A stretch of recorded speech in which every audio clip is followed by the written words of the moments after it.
esa también. No. Cuando la mujer se moría, simplemente se quemaba y nada más. Y ellos se buscaban otra feliz de la vida. Ahora, sí, era la posición más baja dentro de esa cultura, era una posición prácticamente relegada. Pero era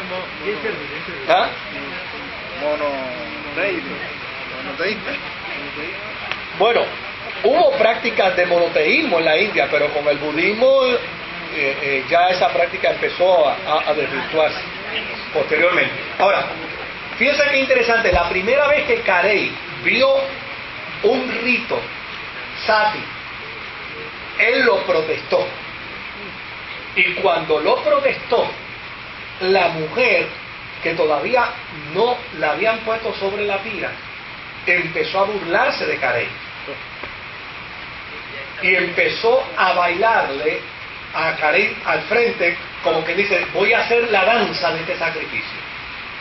Desde luego, Carey se quedó, porque él decía que si la mujer gritaba, decía, esta mujer es tan ignorante que no sabe que el fuego quema. Claro, cuando a ella la acostaban, ustedes imagínense que esta sea la mujer, cuando a ella la acostaban, entonces le ponían una vara vertical sobre su cuerpo, dos varas, una sobre el pecho y otra en el área de los muslos, de las rodillas. Esto era para que cuando la mujer sintiera el fuego, no se pudiera salir del fuego. Y ahí la aprisionaban, y desde luego, por más que dijera, sáquenme, ya era tarde. Entonces, como Carey ya conocía el proceso, pero no lo había visto, simplemente dijo, tan pronto esta mujer grite, yo brinco a la pira y la saco. Pero desde luego, la gente sabía que eso era lo que iba a hacer Carey, y entonces lo que empezaron fue a gritar y a gritar y a gritar en voz alta, así que Carey nunca pudo escuchar si la mujer gritó o no. Yo creo que él le convino no oírla. Y ya sencillamente la mujer muere dentro de este proceso. Ahora, fíjese que la quema, el rito del sacrificio de los niños, Carey empezó a investigar dentro de los libros sagrados del hinduismo y descubrió que ese rito no estaba estipulado. Y descubrió también que el rito sati tampoco estaba estipulado. Que estos eran unos ritos que se habían desarrollado de manera, obviamente, como se desarrollan muchos ritos en las religiones, que no están estipulados, pero poco a poco se van convirtiendo algunos dogmas y algunas tradiciones en ley. Exactamente, se van añadiendo tradiciones de hombres y a la larga se convierten y se institucionalizan. Entonces, claro, cuando Carey descubre esto, empieza a exigirle a esos británicos comerciantes que hay de alguna manera que... Pero desde luego, esos individuos poco les interesa. Dicen, tú te vas a meter en ese pleito y nos vas a afectar el comercio a nosotros, así que no te lo vamos a permitir.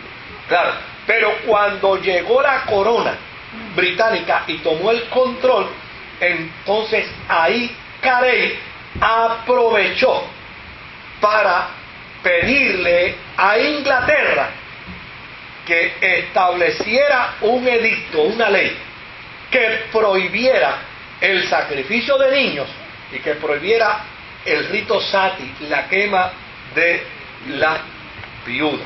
Claro, el argumento de Carey fue bien contundente. Decía, esto no tiene que ver nada con los ritos religiosos de ellos. Por lo tanto, el cuento de estos comerciantes no es válido. Logró entonces que la corona británica entendiera su posición y la corona británica ordenó al gobernador Wesley que lo prohibiera y desde luego los indios concordaron en abandonar primero la práctica del sacrificio de los niños. La otra práctica obviamente duró un tiempo más, pero poco a poco fue eliminado el rito porque la ley se impuso. La ley inicialmente se estableció pero desde luego los comerciantes seguían metiéndole miedo a la corona británica. Se les va a formar un revolú aquí, ustedes no se metan en eso. Ok, pusieron la ley, pero no la impongan. Claro, Carey, que era un hombre intelectual, cuando llegó la ley, lo primero que hizo, la ley llegó un domingo en barco, y cuando llegó la ley, claro, la ley llega en inglés. Él inmediatamente dice, tengo dos alternativas, o doy el culto dominical o me voy para la imprenta a traducir esto. Y obvio, el culto ha sido el único día que en la India no hubo culto ese domingo, porque él obvió el culto, y entonces ya y sencillamente se metió a la imprenta, tradujo, se copió el documento, y todos los cristianos empezaron a publicarlo en la India.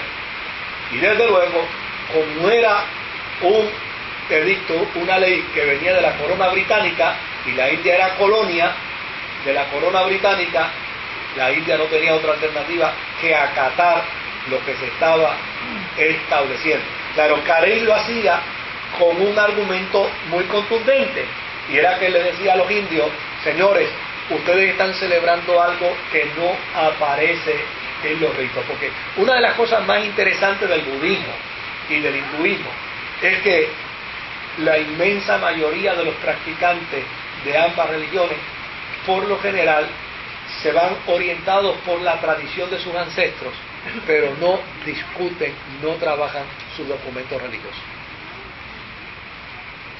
Por esa razón, de hecho, acá en América, inclusive, la práctica del budismo en América se ha convertido en alguna medida en un sincretismo cristiano.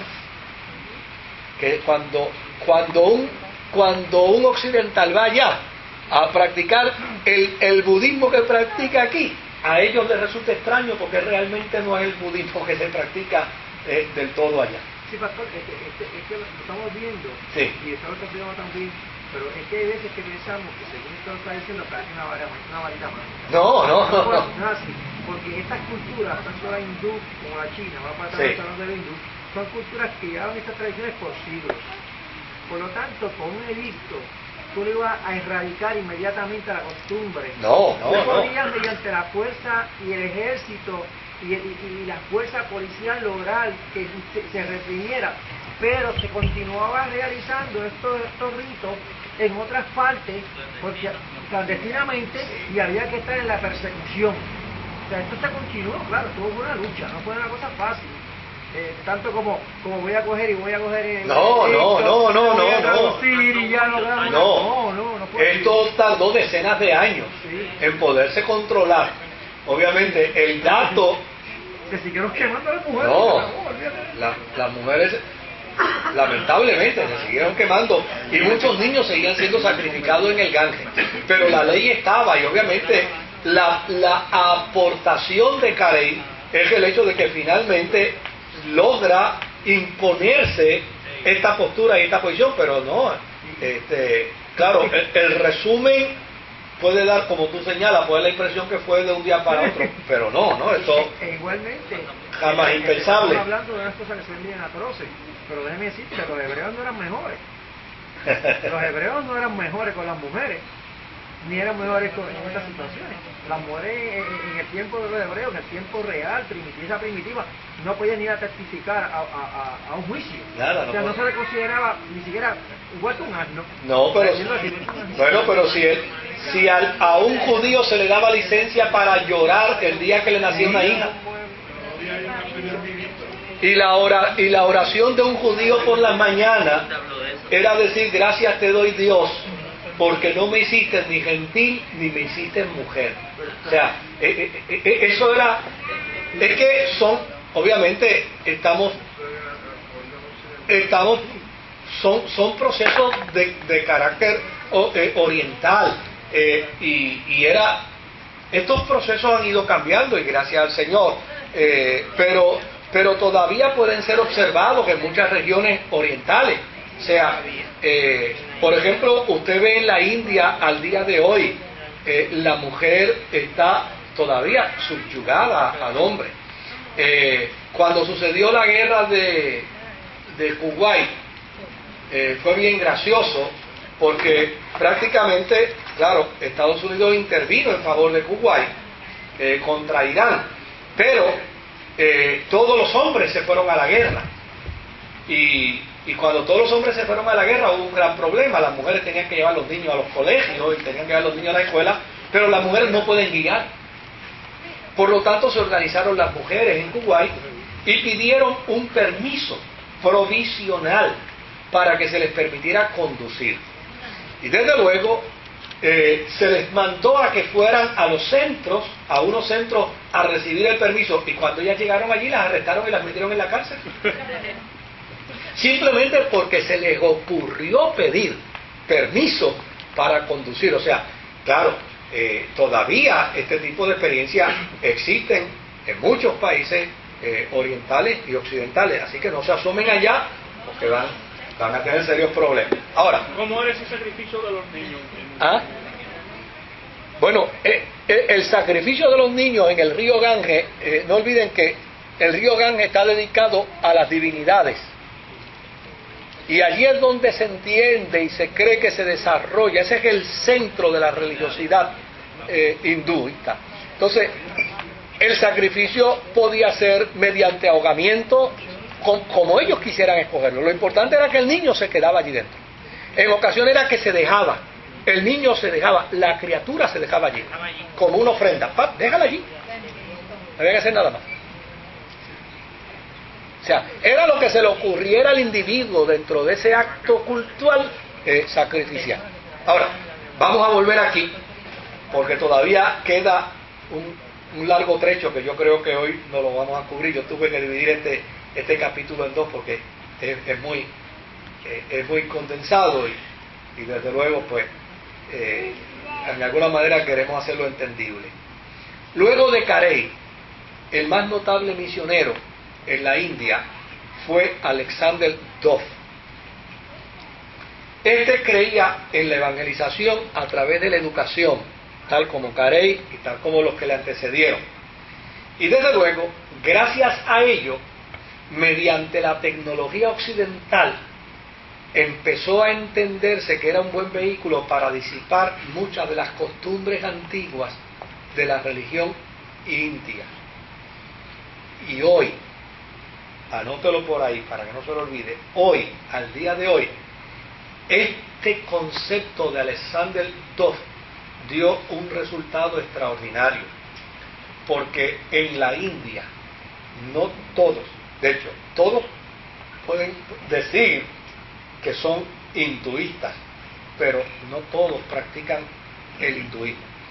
Y de hecho, en la India hay un desarrollo tecnológico extraordinario. Yo dije la semana pasada, el desarrollo tecnológico es tan grande que muchos de los que trabajan con compañías inglesas, norteamericanas, europeas, y tienen contratos de computadora, cuando llaman porque tienen un problema, esa llamada va a parar a la India, y quien le contesta ya masticando un inglés es un hindú o una hindúa, respondiéndole a las necesidades que la persona puede tener. O sea, en la India hay un desarrollo tecnológico extraordinario, y este Alexander Duff fue el visionario que dijo: señores, si queremos en alguna medida eliminar la ignorancia de estas religiones ancestrales en la India, una manera de hacerlo es enseñándole a esta gente